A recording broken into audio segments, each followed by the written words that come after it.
बाबा जी की प्यारी सासंगत जी, राधा स्वामी जी। जब भी बैठो मालिक के आगे अरदास करो, कहो हे परमात्मा मेरा भजन सिमरन में मन लगे, अंदर का रस आए। मेरे में इतनी ताकत नहीं कि मैं भजन सिमरन पर बैठ सकूं। तुम ही मुझे नींद से उठाकर भजन सिमरन पर बिठा सकते हो। मेरे में हिम्मत नहीं कि मैं खुद उठकर बैठ सकूं। गुरु प्यारी साध संगत जी, आज हम आपको जो साखी सुनाने जा रहे हैं वह एक पाठी जी ने हमें खुद बताई है। बहुत पहले पाठी सत्संग से पहले स्टेज पर बैठकर पाठ किया करते थे। वह पाठी जिसके मन में थोड़ा घमंड आ गया था, उसको बड़े महाराज जी ने कैसे ठीक किया। यह बात बड़े महाराज चरण सिंह जी के समय की है। एक पाठी था जो बड़े महाराज जी के साथ हमेशा पाठ करता था और हजूर महाराज जी उसको हर समय अपने साथ सत्संग प्रोग्राम में बाहर लेकर जाया करते थे। एक बार बड़े महाराज जी का प्रोग्राम मुंबई में था।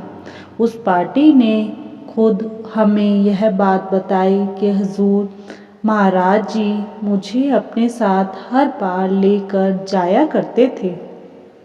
पाठी जब स्टेज पर बैठकर पाठ कर रहा था तो उसके मन में विचार आया कि महाराज जी को मेरी आवाज़ बहुत अच्छी लगती है, इसीलिए हजूर मुझे हर जगह अपने साथ लेकर जाते हैं।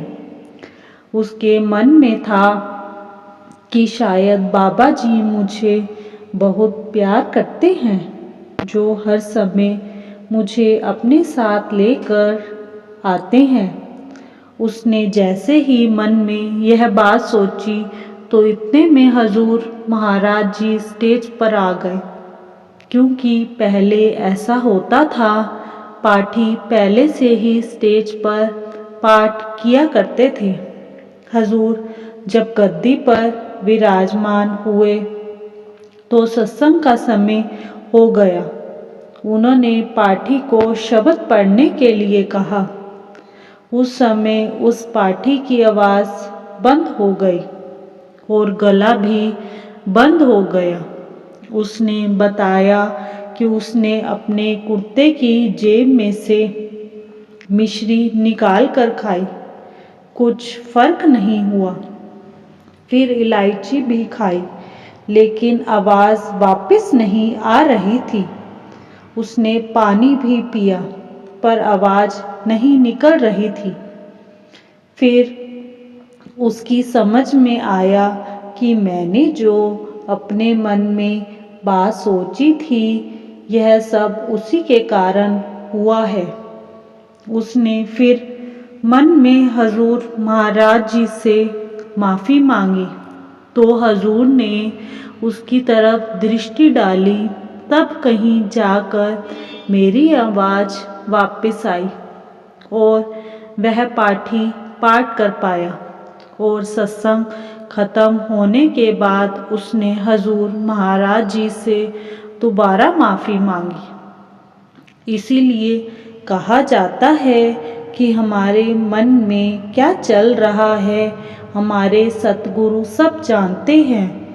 सो मन में किसी चीज़ का गुमान ना आए और ना ही किसी चीज़ का अभिमान आए। ध्यान रखें जी, भजन सिमरन करते रहें। बाबा जी कहे अनुसार सिमरन को पूरा समय दें और बाबा जी से खुशियाँ पाएं। इसी के साथ एक छोटी सी साखी और है। एक बार एक संत सत्संग कर रहे थे। उनके पास एक आदमी आया और बोला, महाराज जी आप प्रवचन करते हैं, समय कहते हैं कि कड़वे वचन कठोर वचन बोलने वाले लोगों के अंदर भी नरम हृदय हो सकता है। मुझे आपकी इस बात पर विश्वास नहीं होता। संत यह सुनकर गंभीर हो गए और उन्होंने उस आदमी से कहा कि मैं तुम्हारे इस प्रश्न का जवाब कुछ समय बाद ही दे पाऊंगा। वह व्यक्ति अपने घर वापस लौट गया। घर लौटने के 1 महीने के बाद वह आदमी फिर संत के पास पहुंचा। उस समय संत सत्संग कर रहे थे। वह और संगत के बीच में जाकर बैठ गया। सत्संग समाप्त होने के बाद संत ने एक नारियल उस व्यक्ति को दिया और कहा, बेटा, इसे तोड़कर इसकी गिरी निकालकर संगत में बांट दो। वह व्यक्ति उसे तोड़ने लगा। नारियल बेहद सख्त था। बहुत कोशिश करने के बाद भी वह नारियल उससे नहीं टूटा। उसने कहा, संत जी, यह बहुत सख्त है। अगर कोई औजार हो तो उससे मैं इसे तोड़ दूंगा। संत बोले, औजार लेकर क्या करोगी? कोशिश करो, टूट जाएगा। वह फिर उसे तोड़ने लगा। इस बार वह नारियल टूट गया। उसने नारियल की गिरी निकाली और सारी संगत में थोड़ी थोड़ी बांट दी और वह आदमी एक कोने में जाकर बैठ गया। एक एक करके सारी संगत वहां से चली गई। संत जी भी उठकर जाने लगे तो उस आदमी ने कहा, गुरुदेव, अभी तक मुझे मेरे प्रश्न का उत्तर नहीं मिला। संत मुस्कुरा कर बोले, बेटा, तुम्हारे प्रश्न का उत्तर तो मैंने दे दिया है, पर तुमने समझा नहीं। व्यक्ति ने आश्चर्य से कहा, गुरुदेव, मैं कुछ समझ नहीं पाया। आपने कब उस प्रश्न का उत्तर दिया है? संत ने समझाया, देख, जिस तरह कठोर नारियल के गोले में नर्म गिरी होती है, उसी प्रकार कठोर से कठोर व्यक्ति के हृदय में नर्म दिल होता है। उसे भी एक विशेष औजार से निकालना पड़ता है।